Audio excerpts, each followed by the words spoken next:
கண்ணியத்துக்குரியவர்களே, இன்று உலகம் முழுக்க கவலையாலும் பிரச்சனையாலும் சோதனைகளாலும் மன விரக்திகளாலும் வாழ்க்கையின் விரக்திகளாலும் மரணத்தை எண்ணி வாழக்கூடிய வாழ்வைத்தான் பலர் வாழக்கூடிய சூழ்நிலையை நாம் பார்க்கிறோம். குறிப்பாக வாலிப சமூகத்துடைய ஆண்களும் பெண்களும் பெரும்பான்மையாக இந்த நிலையில் இருக்கக்கூடிய காட்சியைத்தான் நம்மால் பார்க்க முடிகிறது.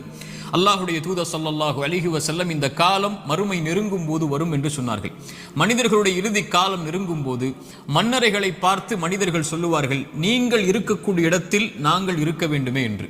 மரணித்தவனை பார்த்து உயிர் உள்ளவன் மரணிக்க வேண்டும் என்று ஆசைப்படுவான் என்று அல்லாஹுடைய தூதர் ஸல்லல்லாஹு அலைஹி வஸல்லம் அவர்கள் சொன்னார்கள். இப்படி மரணத்தை எண்ணி கவலையாலும் பிரச்சனைகளாலும் சோதனைகளாலும் நெருக்கடிகளாலும் வாழக்கூடிய வாழ்வை இறுதி சமூகம் சந்திக்கும் என்று அல்லாஹுடைய தூதர் ஸல்லல்லாஹு அலைஹி வஸல்லம் அவர்கள் சொன்னார்கள். இன்று இதற்காக மருத்துவமனைகள் உருவாகிவிட்டது, இதற்காக மருத்துவர்கள் உருவாகிவிட்டார்கள். இதுவே மிகப்பெரிய ஒரு அம்சமாக சமூகத்தில் மாறிக்கொண்டிருக்கிறது.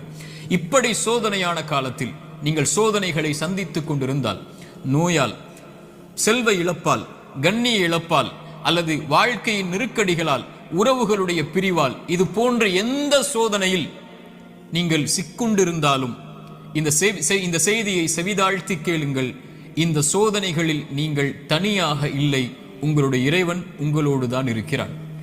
மீண்டும் சொல்கிறேன், இந்த சோதனைகள் எதுவாயினும் கவலை கொள்ளாதீர்கள், நீங்கள் தனியாக இல்லை, இறைவன் உங்களோடு தான் இருக்கிறான். அந்த செய்தி தான் நான் இப்போது உங்களுக்கு சொல்லக்கூடிய செய்தி.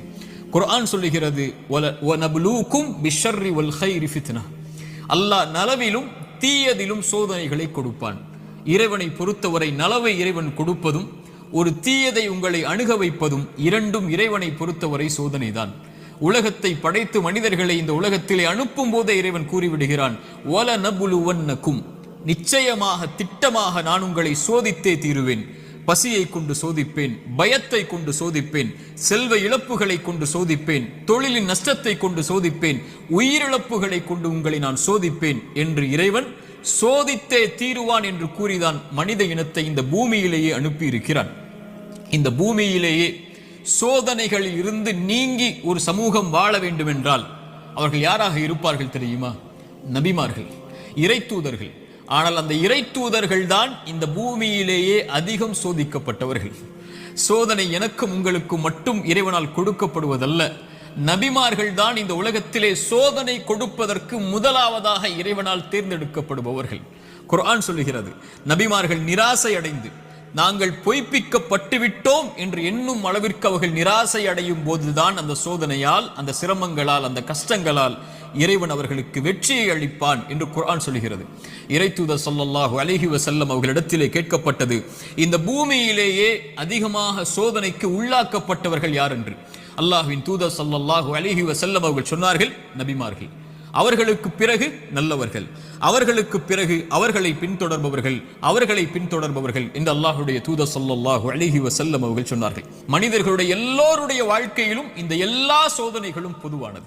நானும் நீங்களும் மட்டும் சோதனையில் உள்ளாக்கப்படுவதில்லை என்ற நியதியை நாம் புரிந்து கொள்ள வேண்டும். நமது வலதுபுறம் இடதுபுறம் இருக்கக்கூடிய எல்லோர்களும் சோதிக்கப்படுகிறார்கள். இப்போ என்ன அளவு சோதனைகளை சந்திக்கிறோம்? இப்படி மனித இனத்தில் அல்லாஹ் அவன் நாடியவர்களை அவன் நாடிய அளவு சோதனைகளை கொடுத்து நெருக்கிக் கொண்டே இருப்பான். இந்த சோதனையில் இருக்கக்கூடிய எனக்கும் உங்களுக்கும் குர்ஆனும் சுன்னாவும் சொல்லக்கூடிய மருந்துகள் என்ன தெரியுமா? முதலாவது மருந்து எடுத்துக்கொள்வோம், அல் ஈமானு பில் கதரி கைரிஹி வ ஷர்ரிஹி. நன்மையாயினும் தீயதாயினும் எதுவாயினும் என் இறைவனின் புறத்திலிருந்து தான் என்னை வந்தடைகிறது. அவன் இந்த சோதனை வருவதற்கு முன்னதாகவே அந்த விதியை நிர்ணயித்திருக்கிறான், அதை அறிந்திருக்கிறான். அந்த சோதனை எனக்கு வருகிறது, இதன் மூலமாக இறைவன் என்னை சுத்தப்படுத்த, என் அந்தஸ்தை உயர்த்த நாடுகிறான், அல்லது என்னை நான் செய்யும் பாவங்களால் தண்டிக்க நாடுகிறான். இதை பின்னால் விளக்குகிறேன்.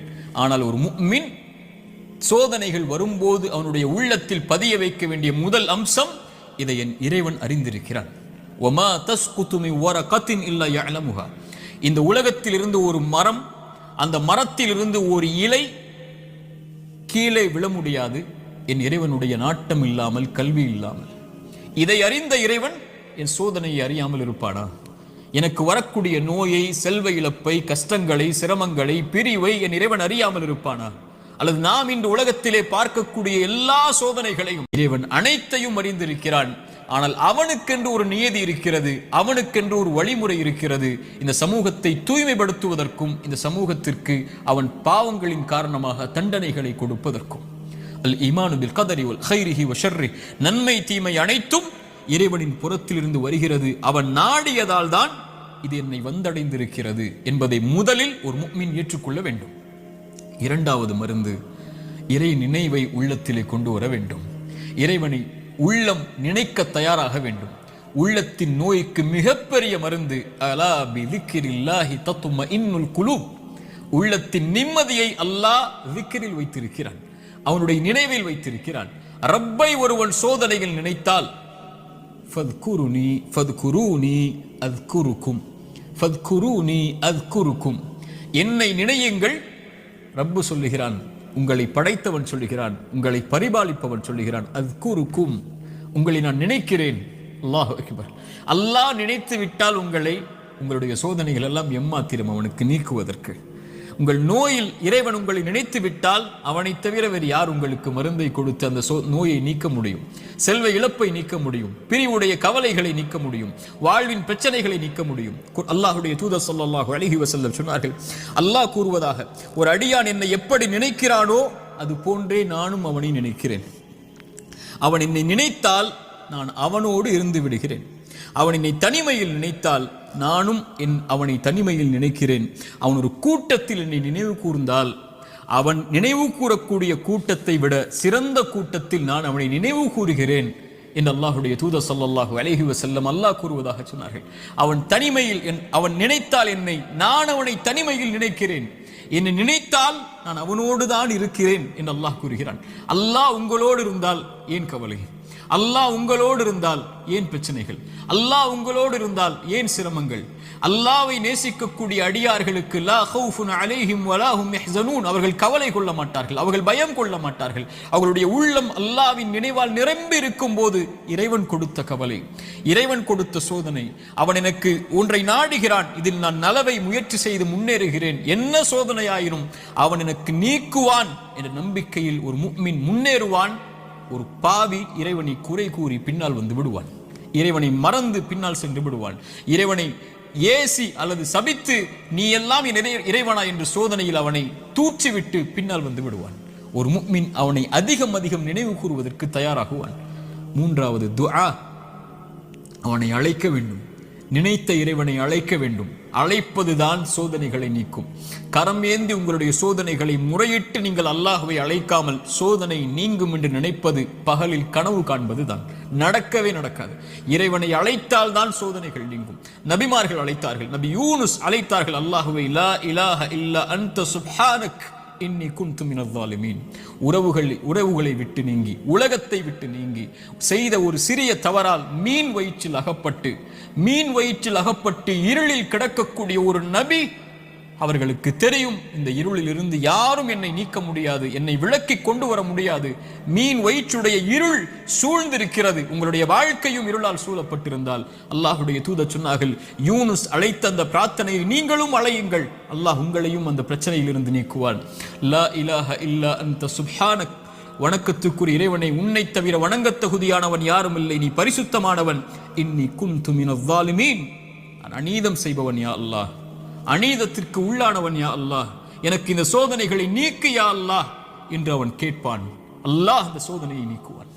நான் செய்த பாவத்தால் எனக்கு இந்த சோதனை என்றால் இதோ விடுகிறேன் யா அல்லாஹ், நீக்கு யா அல்லாஹ். நபி யூனுஸ் அழைத்தார், அல்லாஹ் நீக்கிறான்.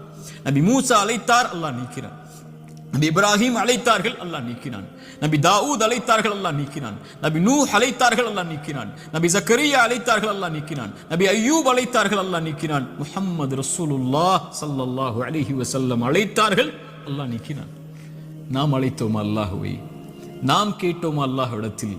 நாம் முறையிட்டோமா, யா அல்லாஹ் இந்த சோதனையால் சிரமப்படுகிறேன், அவதிப்படுகிறேன், கஷ்டப்படுகிறேன், இன்னல் படுகிறேன், கண்ணீர் வடிக்கிறேன், எனக்கு இந்த சோதனையை நீக்கு யா அல்லாஹ், என் பாவத்தின் மூலமாக வந்திருந்தால் இதோ இந்த பாவங்களை விட்டு விலகி வருகிறேன், யா அல்லாஹ் என் கவலையை நீக்கு என்று கேட்டிருக்கிறோமா? அல்லாஹ்வுடைய தூதர் ஸல்லல்லாஹு அலைஹி வஸல்லம் ஒரு நபித்தோழரை பார்க்கிறார்கள், பள்ளியில் தொழுகை அல்லாத நேரத்தில். அவரை பார்த்து கேட்டார்கள், ஏன் தோழரே பள்ளிக்கு வந்திருக்கிறாய் இந்த நேரத்தில்? அவர் சொன்னார், யா ரசூலல்லாஹ் கடன், யா ரசூலல்லாஹ் கவலைகள், உள்ளம் நிரம்பி இருக்கிறது. அல்லாஹ்வின் தூதரே, அல்லாஹ்வுடைய தூதர் ஸல்லல்லாஹு அலைஹி வஸல்லம் சொன்னார்கள், நான் உனக்கு ஒரு துஆவை சொல்லித் தருகிறேன், அதை நீ ஓதினால் அல்லாஹ் ரப்புல் ஆலமீன் உனக்கு இந்த சோதனைகளில் இருந்து வெளியேறக்கூடிய வாய்ப்பை அல்லாஹ் ரப்புல் ஆலமீன் உனக்கு தருவான். என்ன அல்லாஹ்வின் தூதரே அந்த பிரார்த்தனை? அல்லாஹும்ம இன்னி அஊது பிக மினல் ஹம்மி வல் ஹஸன். அல்லாஹும்ம இன்னி அஊது பிக மினல் ஹம்மி வல் ஹஸன். யா அல்லாஹ், என்னுடைய துக்கம், என்னுடைய எதிர்காலம் என்ன ஆகப் போகிறது, நான் எதை நோக்கி செல்லப் போகிறேன், என்னுடைய வருமானம் என்ன ஆகப் போகிறது, இவ்வளவு கஷ்ட இழப்புகளை சந்தித்து விட்டேனே, இனிமேல் என்ன ஆகப் போகிறது என்ற கவலையில் இருந்தால் யா அல்லாஹ் அந்த துக்கத்தை நீக்கு யா அல்லாஹ். எதிர்கால கவலைகளை பற்றிய கவலையை உள்ளத்தில் இருந்து நீக்கு யா அல்லாஹ். வல் ஹஸன், என்னுடைய முன்னால் நான் செய்த பாவங்கள், முன்னால் என் வாழ்க்கையில் நடந்த நிலைகள், நான் சந்தித்த இழப்புகள், அதனால் என் உள்ளம் துவண்டிருக்கிறது. எதிர்காலத்தை பற்றியும் கடந்த காலத்தில் நான் செய்ததை பற்றியும் என்னுடைய உள்ளம் கவலை கொண்டு நடக்க முடியாமல் நகர முடியாமல் இருக்கிறேன் யா அல்லாஹ். அதை நீக்கு யா அல்லாஹ். எதிர்காலத்தை பற்றிய கவலையை நீக்கு, கடந்த காலத்தை பற்றிய நினைவுகளை நீக்கு, இனிமேல் வாழக்கூடிய வாழ்க்கையை சரிபடுத்தி என்று இறைவனை அழைப்பான். அல்லாஹும்ம இன்னி அஊது பிக மினல் ஹம்மி வல் ஹஸன் வ அஊது பிக மினல் அஜ்ஸி வல் கஸல். யா அல்லாஹ், இயலாமை, என்னால் இனிமேல் என்ன செய்ய முடியும், என்ன இருக்கிறது என்னிடத்தில், எதை கொண்டு செல்லுவேன் என்ற பயம், இயலாமை என்னிடத்தில் இருக்கிறது. யா அல்லாஹ், கசல், சோம்பேறித்தனத்தால் சோம்பலில் இருக்கிறேன், என்னால் முடியும் யா அல்லாஹ், ஆனால் எழ முடியவில்லை, என்னால் இந்த சோதனைகளை கடக்க முடியவில்லை, என்னிடத்திலே தைரியம் இல்லை யா அல்லாஹ், தைரியத்தை கொடு, அதை செய்து முடிக்கக்கூடிய உறுதியை கொடு.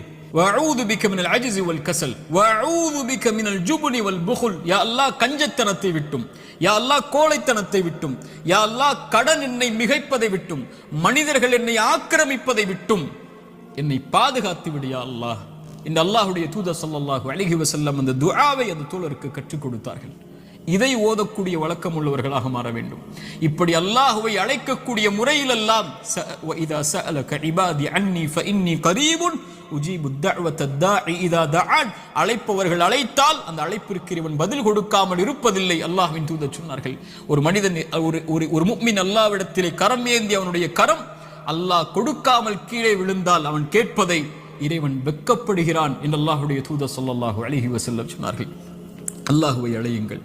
கடைசியாக இந்த நேரத்தில் சுருக்கமாக சொல்கிறேன், மீண்டும் சொல்கிறேன், நோயால் சிரமப்படுகிறீர்களா, இழப்புகளால் சிரமப்படுகிறீர்களா, பிரிவால் சிரமப்படுகிறீர்களா, கடினமான காலத்தை வாழ்க்கையில் கடக்கிறீர்களா, ஒருபோதும் அல்லாஹ் உங்களை கைவிட மாட்டான். உங்களை விட இறைவன் உங்கள் மீது நேசம் கொண்டிருக்கிறான். கவலை கொள்ளாதீர்கள். நீங்கள் தனியாக ஒருபோதும் இல்லை. உலகமெல்லாம் உங்களுக்கு எதிராக இருந்தாலும் நீங்கள் தனியாக இல்லை. அவன் உங்களோடு இருக்கிறான். அவன் உங்களோடு இருந்தால் இந்த உலகத்தில் யார் உங்களோடு இல்லை என்றாலும், இந்த உலகமே உங்களை வெறுத்திருந்தாலும், உலகமே உங்களை புறக்கணித்தாலும் கவலை கொள்ளாதீர்கள். அது போதும் நமக்கு. இறைவன் உங்களோடு இருந்தால் அது போதும். உலகமெல்லாம் உங்களோடு இருந்து இறைவன் உங்களோடு இல்லை என்றால் அதைவிட நஷ்டம் இல்லை. உலகத்தில் எவரும் இல்லாமல் இறைவன் உங்களோடு இருந்தால் அதைவிட இன்பம் இல்லை. நபிமார்கள் உலகம் புறக்கணித்தது நபி நூஹை, ஆனால் நூஹோடு அல்லாஹ் இருந்தான். நபி தாவூதை உலகம் புறக்கணித்தது, அல்லாஹ் அவர்களோடு இருந்தான். நபி யூனுஸை உலகம் புறக்கணித்தது, அவர்கள் செய்த பாவத்திற்காக மன்னிப்பை கேட்டார்கள், அல்லாஹ் அதிலிருந்து அவர்களை பாதுகாத்தான். இப்ராஹீமை உலகம் புறக்கணித்தது, அல்லாஹ் அவர்களோடு இருந்தான். மூசாவை உலகம் புறக்கணித்தது, அல்லாஹ் அவர்களோடு இருந்தான். நபி அல்லாஹ்வின் தூதரையும் உலகம் புறக்கணித்தது, பெரும்பான்மை புறக்கணித்தது, அல்லாஹ் அவர்களோடு இருந்தான்.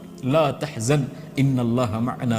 அல்லாஹ்வின் தூதர் அதனால்தான் சொன்னார்கள், கவலை கொள்ளாதீர், அல்லாஹ் நம்மோடு இருக்கிறான்.